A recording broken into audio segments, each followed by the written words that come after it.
la tradición iconográfica que tenemos cristiana, donde se ve la primera, digamos, celebración, el primer conocimiento, o mejor dicho, la primera reflexión sobre el misterio de la encarnación, sobre la Navidad. Como mencioné que en la tradición antigua de la Iglesia, la Epifanía se ha celebrado, siempre ha tenido un poco un puesto, digamos, más privilegiado. Todavía en los ritos orientales, la gran fiesta es la Epifanía, que será, bueno, para ellos en la semana entrante, pero sí, en realidad esa es la gran fiesta. Y antiguamente en el rito romano también era la gran fiesta de la Epifanía. Tanto celebrada fue que sí, hay una serie de arte que define esa tradición y esas enseñanzas. Entonces vamos a ver un poco sobre la Epifanía. Y aquí vemos tal vez una de las obras maestras que trata el tema de la Epifanía, aunque no tiene nada que ver con la Epifanía. Esta obra se encuentra en Florencia, en el Banco de los Medici. Los Medici eran los gran banqueros. Una obra que se hizo más o menos en el siglo XV, en los 1400, para celebrar el Concilio de Florencia. El Concilio de Florencia en realidad fue la continuación de otro concilio que empezó en Basel, en Suiza, y se pasó para Ferrara, luego Bolonia, y bueno, terminó en Florencia. Y en ese concilio, en 1450 y pico por ahí, se buscó hacer la unión entre las iglesias orientales y la iglesia romana, o la iglesia occidental. Ya había la ruptura del año 1053, los ortodoxos y los romanos católicos se excomulgan mutuamente. Bueno, ese concilio y lo que esta obra celebra es la unión de los dos, porque en papel, lo tenemos, en ese concilio se reconciliaron ambas partes. El emperador bizantino vino a ese mismo concilio junto con patriarcas y otros obispos orientales y firmaron el acuerdo que ya se levantaba las mutuas excomulgaciones y que estábamos en comunión. El problema es que esos documentos nunca llegaron a Constantinopla. Y ya cuando llegaron a Constantinopla ya empezó la caída de Constantinopla y nunca en realidad fue puesto en acción. Pero en papel están ahí y esta obra celebra la llegada de la delegación de Constantinopla, pero usan el tema de los Reyes Magos que llegan a Jerusalén, y aquí son los reyes del oriente. Claro, está hablando de Constantinopla y las otras iglesias orientales que vienen hacia Florencia, hacia el concilio. Así que ese tema de los reyes, de los Reyes Magos, siempre se ha usado en nuestra tradición, aunque a veces la cambiamos un poco. Vamos a ver cómo se ha cambiado también acá. Primero, se habla de reyes o de magos. Son dos cosas diferentes. Where do we get the idea of three kings from? First of all, if you read the gospel, and in the original language, it doesn't say three and it doesn't say kings anywhere in there. It does say Magi, and the closest word to Magi in Spanish or in Latin is mago. Y ya sabemos que es un mago, ¿no? The magician. Three magicians made their way. Well, it gets lost in translation. Like I said, it doesn't say three anywhere. We know about the three gifts. It doesn't say three, that there were three. It doesn't say their names either, although we know Caspar, Melchior, and Balthasar. Later on, we tag on those names. Well, actually, they're taken from the apocryphal Gospels, the names, and that they're three. But in the Gospel of Matthew that we heard, it doesn't say three, and it doesn't say that they're kings either. The word in the original language of the Gospels, Greek, says magos. Magos, in other words, just like in Spanish, magos. And what is un magos in Greek? Actually, it's a Persian priest. It's the proper name for, in Persia, they had given to their priests the area that it's Iran and part of Iraq as well, that part of going into the Caucasus and Central Asia. The word for priest was magos. a wise man. The priest should be wise. And he was also an interpreter of dreams in there. And so we hear that at least, and that's consistent, that these Magi, these who went to find Christ, the child Christ, were certainly wise men. And in the English tradition, you call them the three wise men as well. That's where it comes from. That's a literal translation of magos. An interpreter of dreams also, that they studied and that they had a vision, and they're following this star which was revealed to them. But definitely they come from the east, Persia. Persia represents another world. And so just as you had the Greek culture, which was very prevalent in the Holy Land, obviously you had Jewish culture as well, and you had the Roman culture, which was occupying the area. Well, it was the Persians, that was another world, another people, another language, another tradition. People looked differently, acted differently, dressed differently. For all intents and purposes, it was another world. So these three come from somewhere very far away, a place that is unrelated to us. And that's why we call them, well, that the revelation was made whole. It was made to the whole world. If it made it as far as Persia, this other world, then it made it to beyond our world, this Mediterranean world. In Latin, it's the same word. It's just a Latinized version of Greek. Magus. In Latin, the O always becomes a U. So it's the same word, basically, and it's in the Latin tradition and in Latin language, it means the same thing. A learned man from Persia. They don't go so far as to call him a priest, but a learned man, a doctor from the east, a wise man that comes from those other lands, that other world that's to the east of us, another empire. And so they seem to be important. They seem to have been some sort of authority, some sort of stature in society. Maybe that's where we end up calling them kings, even though, again, it doesn't say anywhere that they were actual kings as we know it. But certainly they weren't ordinary people. They weren't just anybody. They seemed to have been revered people from the East who had made their way into this other world, which is, well, that Mediterranean world we call the Holy Land. Let's look at the earliest representation of the Epiphany. I don't know if you can see it. This is taken from one of the catacombs, some of the oldest catacombs in Rome, the Catacombs of Priscilla. And in the Catacombs of Priscilla, we actually find two things. The oldest representation of the Virgin Mary, in graphic representation of the Virgin Mary. She's there. I'll show you where she is in a minute. But the thing is that she is represented within the context of the Epiphany. It's the interesting thing. So the oldest picture, the oldest representation we have of the Virgin Mary is actually taken in the context of the feast that we celebrate tonight and tomorrow. I don't know if anyone can find her. It's over 1,700 years old, what we have in here. Maybe more close to 1,800 years old, this work. So it hasn't aged well. But I'll give you a hint. It's on the right. Well, here, actually, we've got El Buen Pastor. I don't know if you see that. Here's the sheep. There's the outline. It fell. Here's the other sheep. The plaster has fallen over the thousands of years in there. Some of the paint remained. But this is one theme. Eso es una bóveda. So I'm looking at the roof, right? So it's arching above me. She's here. Anyone see her?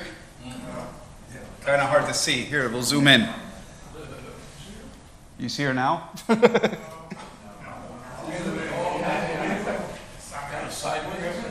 Yeah. Okay. This is me, sir. And this is me before a smartphone. I still had a little camera and I was zooming in. Here's the outline. The Virgin. Here's the child. I see now. That's a star. And here's the prophet Balaam, who's pointing at the star. And this is where the prophecy of the Magi comes to. Look at the star and you will find the child. Is that a crown? Does she have a crown? No, but we'll clean it up. Here's your museum version. You see her now? She has a halo. She's got her veil. She's wearing her veil in there. So you've got the star that's right above her. The child Jesus is looking, seated at the lap. There she is. And the prophet is pointing. Here she is. You'll find beneath the star. we have the Epiphany in here, in the first and the oldest, at least that we have. I don't know if it's the first, but we do have the oldest picture of the Virgin Mary is here in that Roman catacomb. That tradition already of the Epiphany made its way to Rome by the 200s. This catacomb is around from the years 200, around there. And so from the 3rd century, definitely the image of Mary has made it to Rome, but attached to it, the tradition of the Epiphany has also made it to Rome as well. So that becomes one of the major points. It's kind of where we start off from. Joseph is not in the picture? Joseph's not in the picture. Not at all.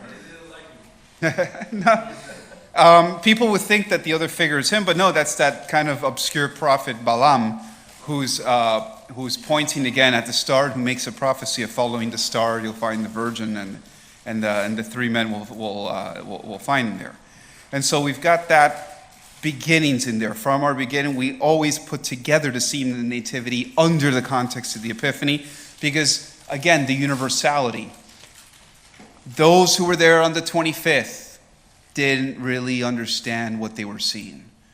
Yes, they went in, the shepherds went in, and they paid respect, but perhaps as anyone would see, if they hear a child or see a nice little child, oh, a nice little kid, hi, how are you?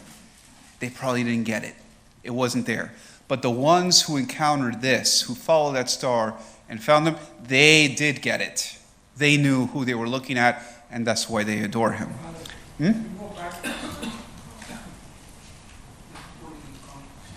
Yeah, so we were looking over here. I don't know if here you can see. Here's the prophet sideways. So, yeah. And then here's the Virgin Mary, and the star is a little blurred out over there.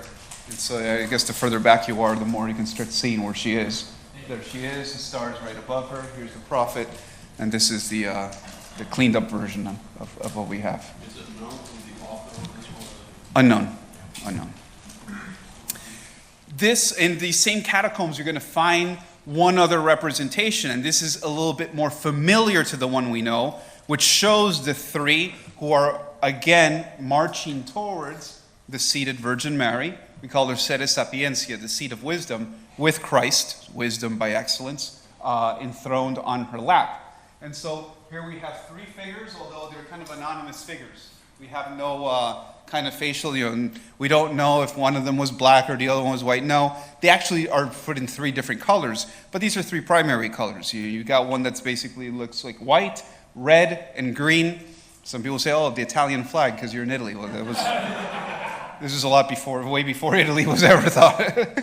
But they're marching in there, and so you have that motion. You see that one's leading. They're running. They're kind of racing towards this scene that they see there of the Virgin Mary enthroned. And so that this was a theme that you would put in a tomb, again, shows the popularity of the thing. Because, again, people would adorn the tombs with the things they knew the best, especially in a way to identify that, oh, I know this must be a Christian.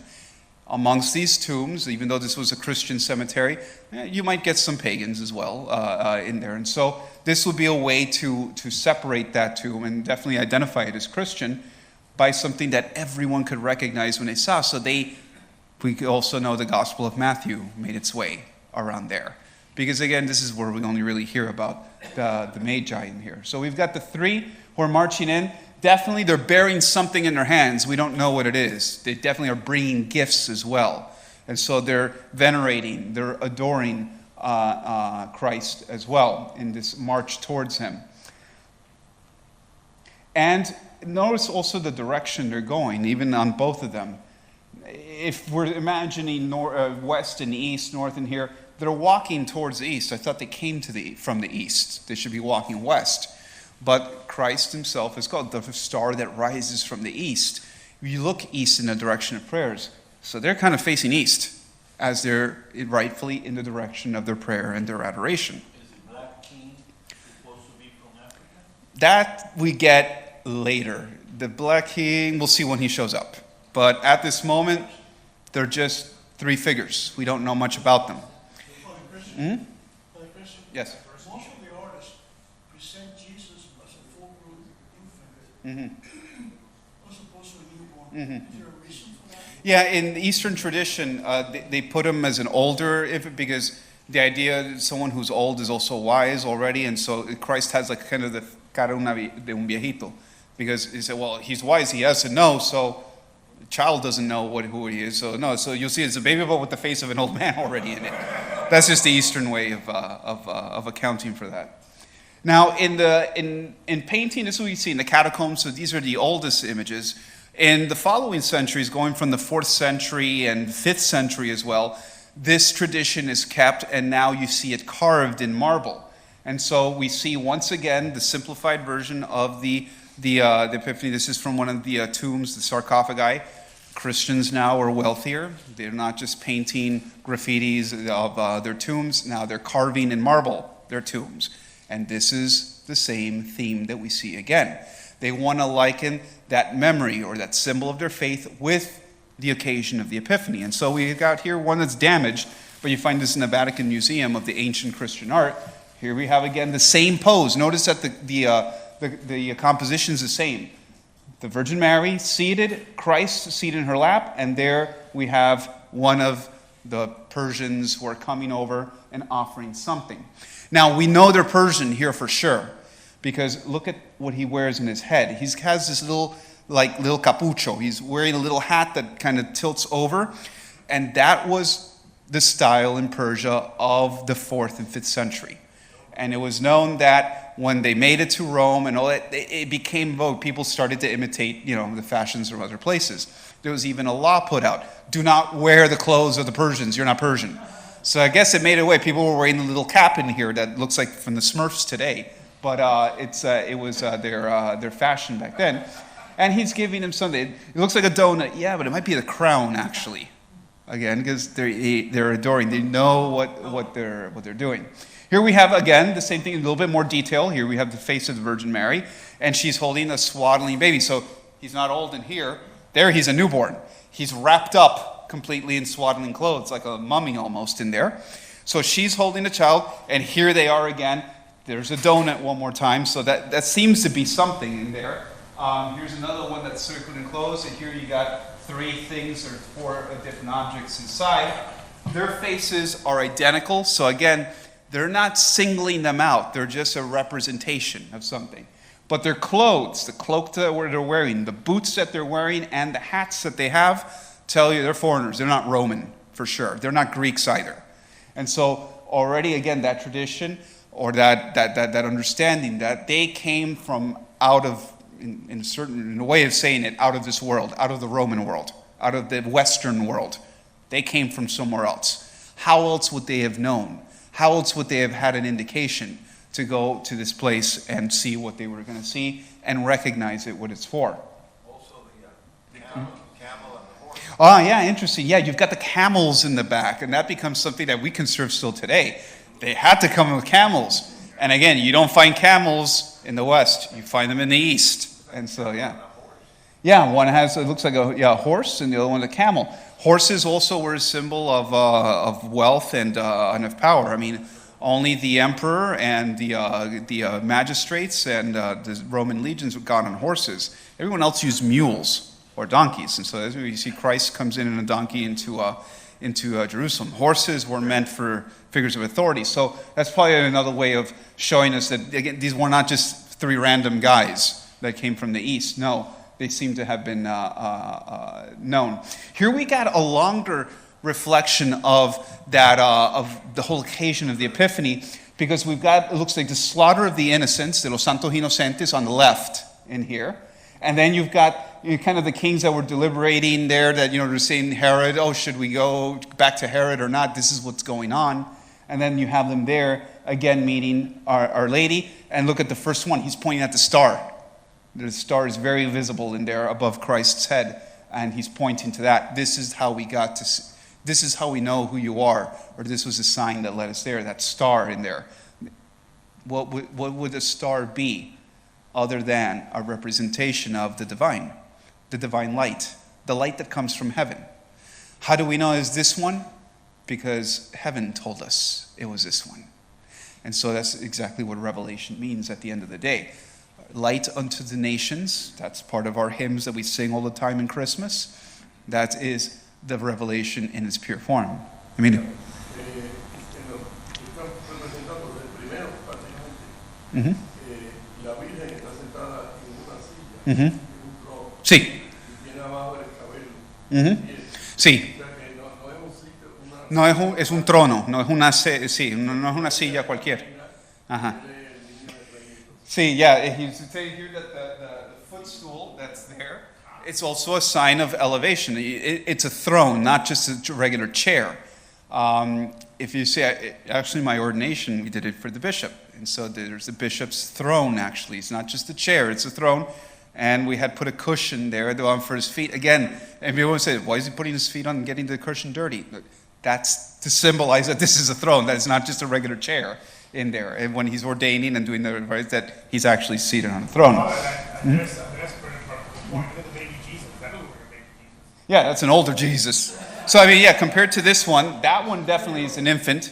This is an older Jesus. He's got hair, he's got... Try to carve that in marble with the tools in that. Yeah. Like that.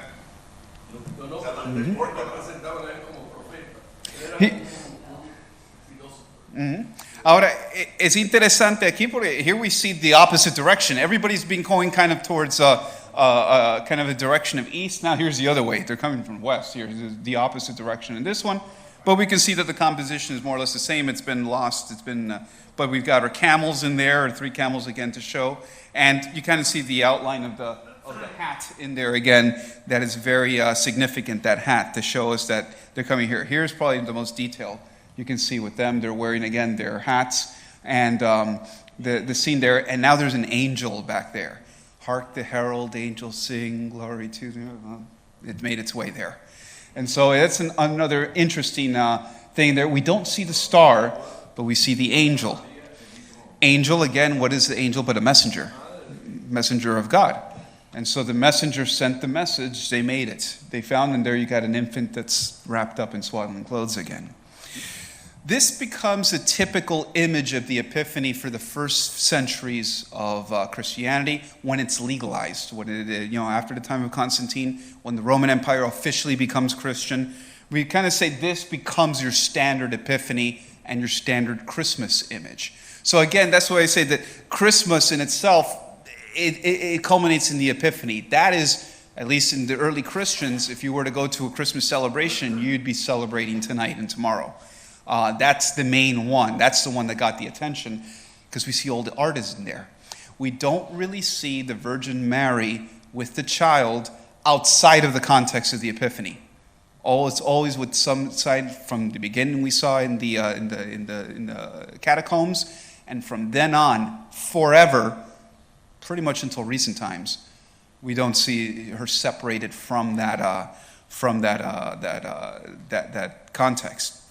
Yes. Does that mean that the artist did not portray the actual nativity? They identified the nativity with the Epiphany. Yes. The cornerstone of what the church believed. Yeah. And again, to go further into that, I mean, it kind of thinks, again, could you comprehend what was there by just seeing the mother and child alone? Yeah, I think that the reflection says that we don't. We just see a mother and child. But to understand who that child is and who that mother is and what is going that took a little while. That wasn't on the 25th. No, and it's also where it says that Theotokos, no? Because she's sitting on the throne. Yeah.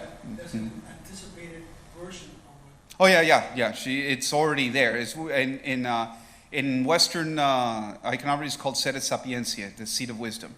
She is there, literally the seat of wisdom. Yep. The absence of Joseph. Yeah, Joseph is nowhere. Yeah. Well, at least in those early ones, Joseph doesn't show up. There is no carving of Joseph in any of these. Probably only 3 or 4 was sitting on this side. I don't think even but in Cuba it was January 6th was the big day. It wasn't the 25th. So it was in Cuba that hadn't changed. It was still. I imagine all of Latin America. Yeah, when I was a kid, había regalos tomorrow. I went to my grandmother's house because there were going to be gifts, and then we go to the Three Kings parade. They're saying that Santa Claus was the American nativity. It was not the real nativity. In Mexico, it's the same way. This is the big night. This is the big night in Puerto Rico. Yeah. The Catholic case. Tonight and tomorrow. We never got gifts on that. Father, is there any symbolism in the head here that has like a little holes? No, that's just a design. Here we can see a little bit better the figures with a little bit more color. Here's a mosaic from the 400s and the 300s, more or less. Yeah? Does Herod represent the seed that should have been occupied by Joseph being a descendant of the house of David? This is a question that I've always had. Would Joseph have been the equivalent of whoever was the king of the Jews at that particular time? I don't know. I have to think a little bit more about that one before. Poetic license, we always wonder whether Joseph was supposed to really be the descendant true to the house of David that should have been occupying that seat. I don't know. Yeah, I don't know really to say that now.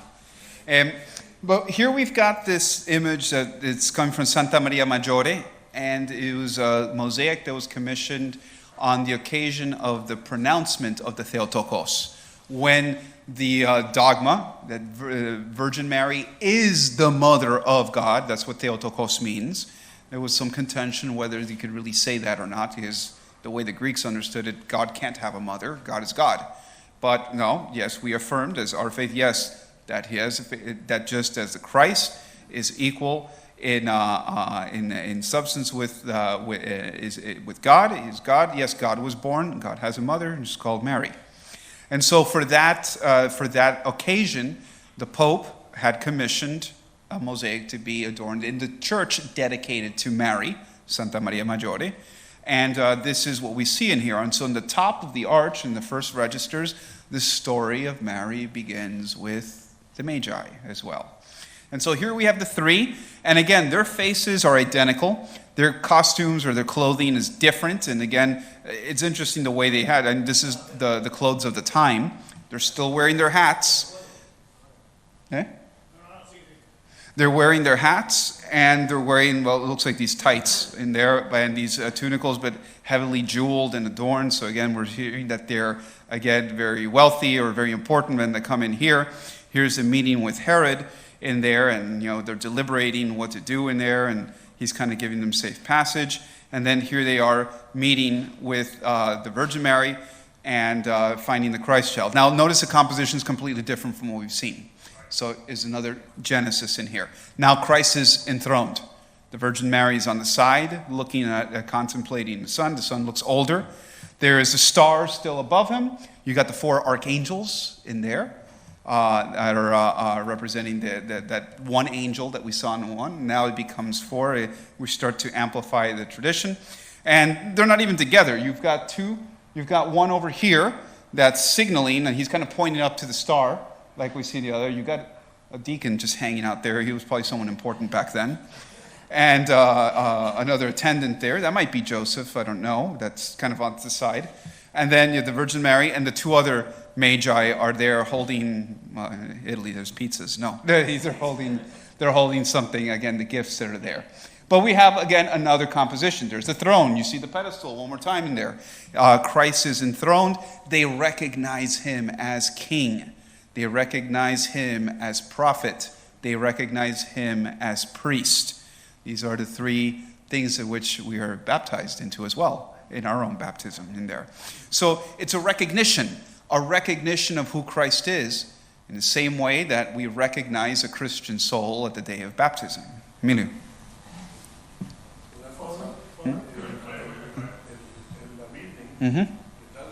¿Sí?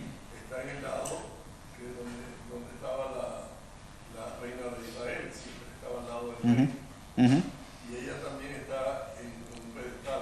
Sí. O sea que ella es the Queen Mother. Yeah.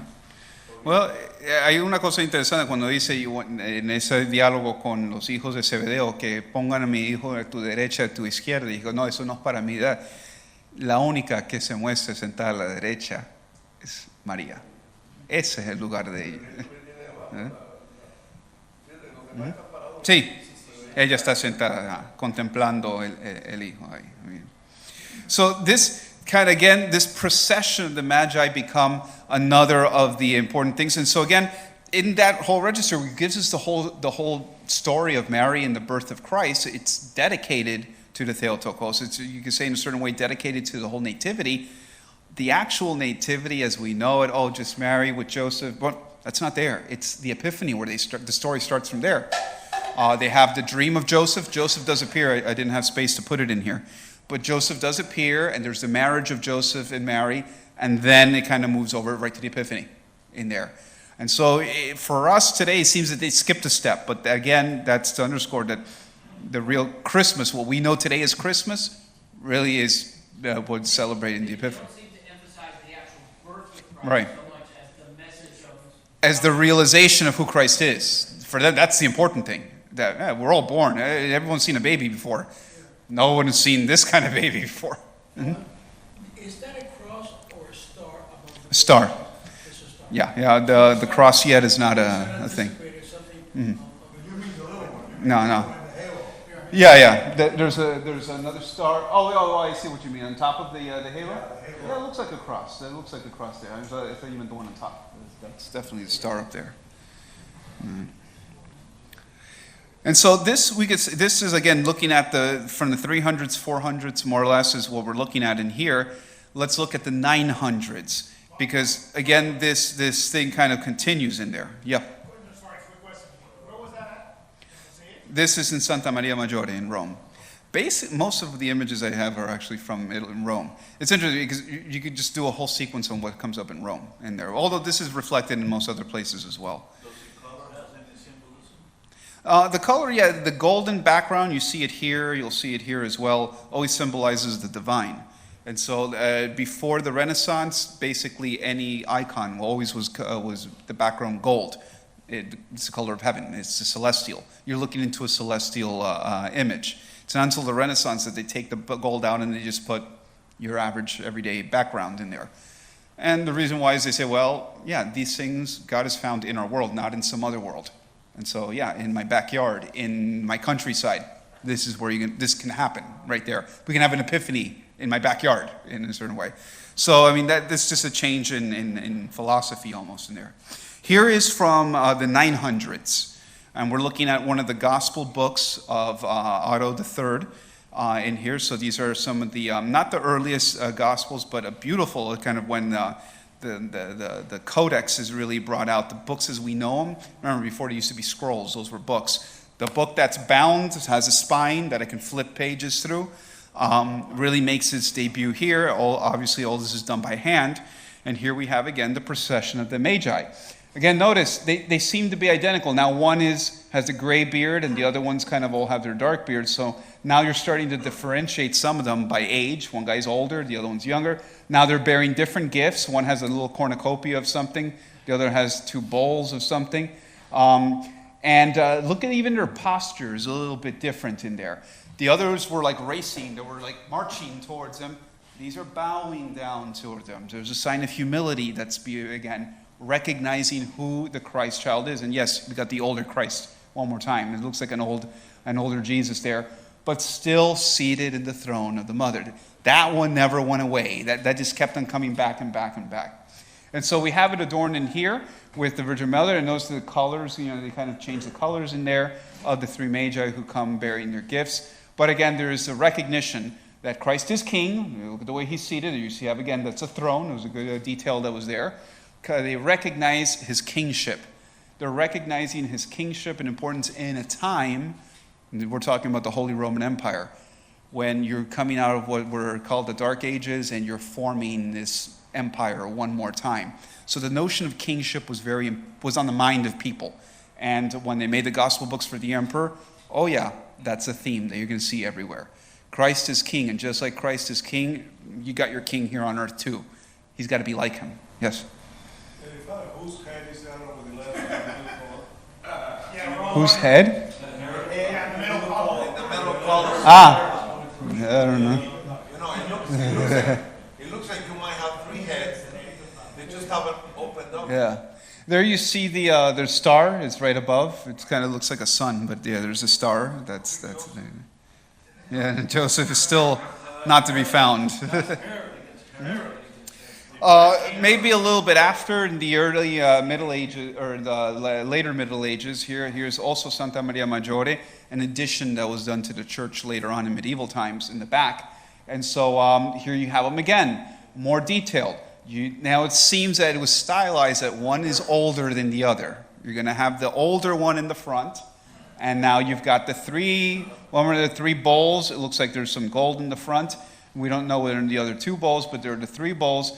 And now they're dressed like, well, medieval Roman or people from the Holy Roman Empire. They've got their cloaks. They're basically wearing the deacon's dalmatic. They're servants. And what does the deacon do in Mass? He brings the gifts. And so they're dressed like deacons, but they've got the cloak, the Roman cloak on top of them. So they're no longer these men from the East. As we move into the Middle Ages, these are us. These are any one of the members. They've got their crowns too. Yeah, notice now we have probably the notion of kings coming in there. So you got three different crowns in there. The first one is almost dressed like a priest. If you look at it, he's wearing the chasuble of a priest. The other two are wearing their imperial insignia, or their imperial cloaks again. This one looks like he's wearing armor in the middle. And the one in the back is wearing the deacon's dalmatic again. There's still no black guy present. No, that comes a lot later. There you have the star on the top of kind of the little house. There's a star up there. Angel shows up again. The angel is showing the way, sending the message for the three kings now to make it in there. And again, maybe this is when king shows up, right in a time when kingship was important. You're forming the empire all over again. Obviously, they're going to be contenders. Who's king? Who's a real king or not? All right, this is on people's minds, and they just decided to put crowns on their heads. I don't think the other ones had it, no. No, they had some, yeah. Mm-hmm. Yeah, they have crowns here. We were commenting that Llorente used to tell us that Mary, since she was pure in the original sin, could see and talk to the angels. So that one and the one before with the four archangels, perhaps she could see them. Pero en la otra imagen, una cosa importante es que ellos están arrodillados, pues, que nosotros anteriores venían caminando. Sí, que se ven que iban caminando, marchando. Aquí ya están inclinándose. Sí. Here they're all crouching over. This one's on his knees. Yeah, those two, yeah. Eso quiere decir que los reyes adoran al rey. Mm-hmm. El rey de reyes. Ajá. Uh-huh. Esa idea que en la Edad Media viene muy importante. Sí. Padero, tienen que pintar una Epiphany. Sí. ¿Por qué no? Huh? Yeah. The closer he is, because he should recognize it first. He's leading the others. The one before that one. Does it look like the painter might be of Arab, the way the people look? Definitely the painter's probably Greek who did this, because they brought in the Greek. This was done during the time of the iconoclasm in the East, and so a lot of these artists, who happened to be monks as well, they were exiled, and they had a job waiting for them in Germany and Italy, and so the emperors and the kings would import anyone from Greece, come over here and start painting, and yeah, they were very welcome. And so when you look at Romanesque art, it's almost the same as Greek art, because the artists were Greek. Yeah. Sí, cierto. Sí, sí, se comparan, es la misma.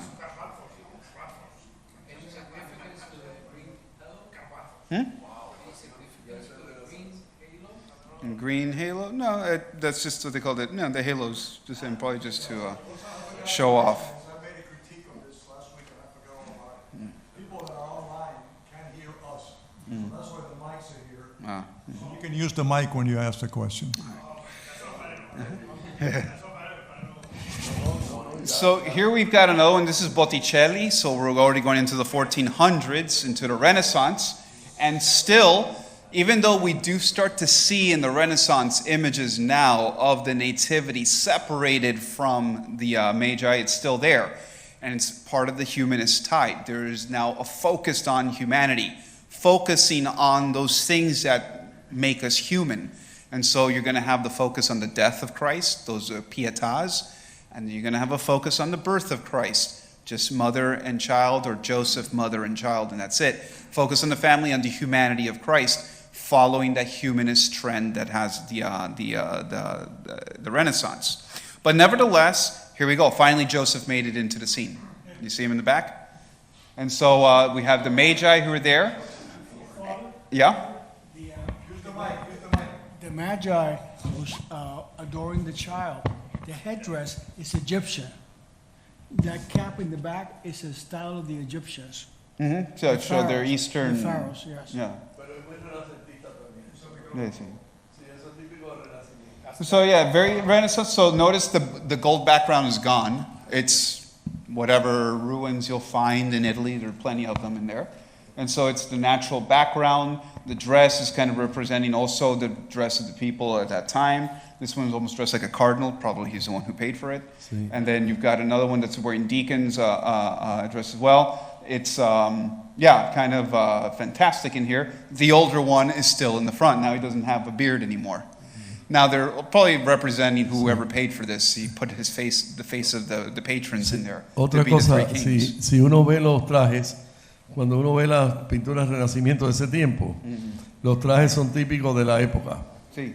Y los peinados y todo, o sea que lo que están trayendo al nacimiento de Cruz a la época del Se está Renacimiento. encarnando en el tiempo encarnando. y eso es lo que hace el Renacimiento. Ajá, o sea, encarna eso, que esto no es una cosa que pasó en otro tiempo, en otro mundo. Sí, no, esto pasa ahora, hoy mismo, sí. pasa. Y la otra cosa también, el niño es un verdadero niño más chiquito, ¿ves? Sí, ese es un Ya no es un niño bebé. de estos sabios, así, sino es un niñito. Todavía la tradición de la Epifanía no solamente fue confinada a Italia, aquí ya entra en norte. Aquí tenemos una de las grandes de Roger van der Weyden, que ya de flamenco, from the Flemish school, and here they are again, the three kings, and we got their gifts now are identifiable in there. They've got the three different chalices or gifts bearing, and little by little, even though they're still dressed in period clothes and they look like anyone from there. They've got German faces in there, and there we go again. Joseph is on the side in there, and we have the scene. Now you notice in the background you have somebody with a turban and the beard. One more time, it seems that we started with the three kings being these foreigners that represent the totality of Revelation, and eventually they become one of us. They become another Roman or another Italian, that they're in recognizing who Christ is.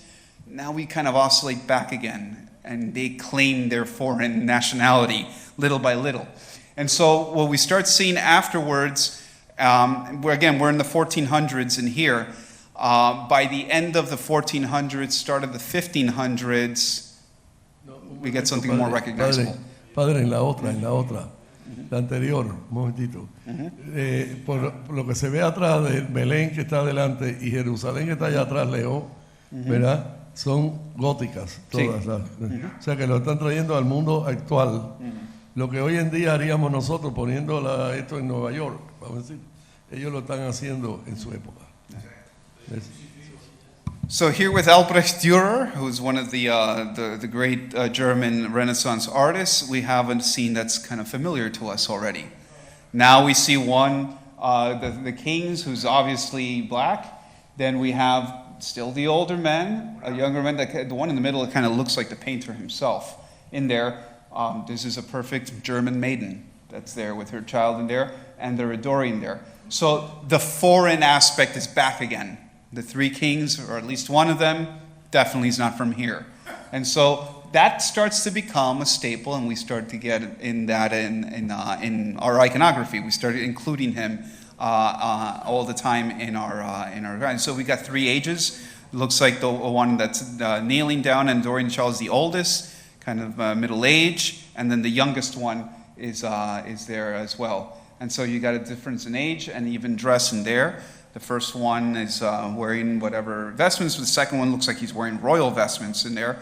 And the third one, definitely foreign vestments, wearing the tights again. You see that we saw those in the early centuries. So he's kind of taking all these symbols that he must have studied before and now putting them back together again in there on this Renaissance vision.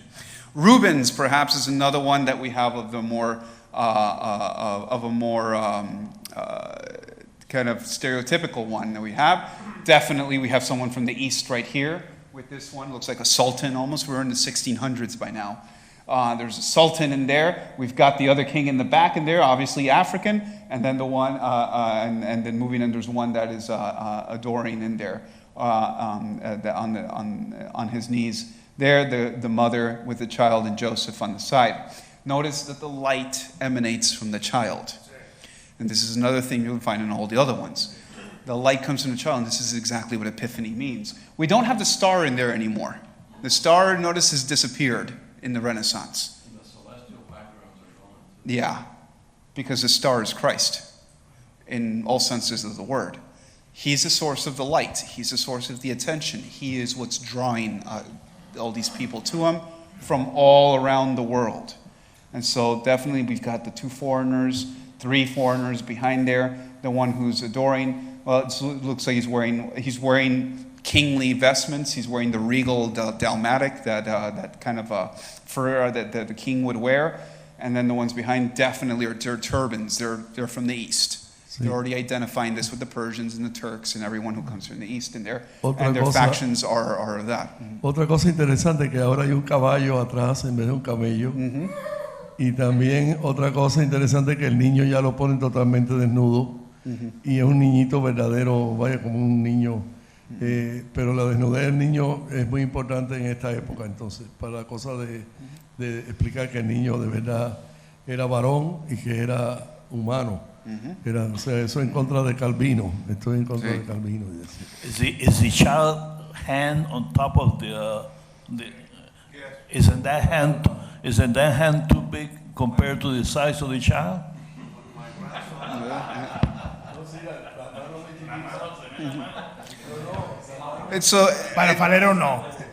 I think this scene is kind of the more familiar scene that we see, and we build a lot of our 3 kings statues based off what we see in here. Now, if you look up the Epiphany or 3 kings, you're kind of going to get this symbol. They're anonymous. They look all the same now. Think of those first carvings that you saw on the side of the sarcophagi, or even those first etchings that you saw inside the catacombs. No features, no nothing. We're back to the silhouette one more time, kind of the way we started. In a certain way, iconography, we've gone full circle in a certain way. So hopefully we'll work on it more, because certainly art for me is a reflection of the faith. I mean, these guys don't paint just to draw pretty pictures. There's thought involved in it. There's reflection involved in it. And so, yeah, I look forward to fill in the blanks.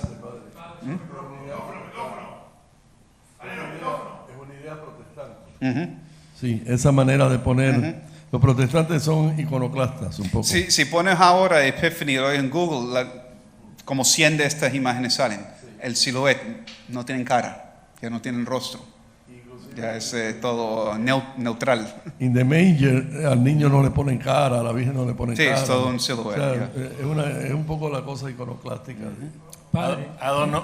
en la anterior vista, la cara de la Virgen es muy moderna.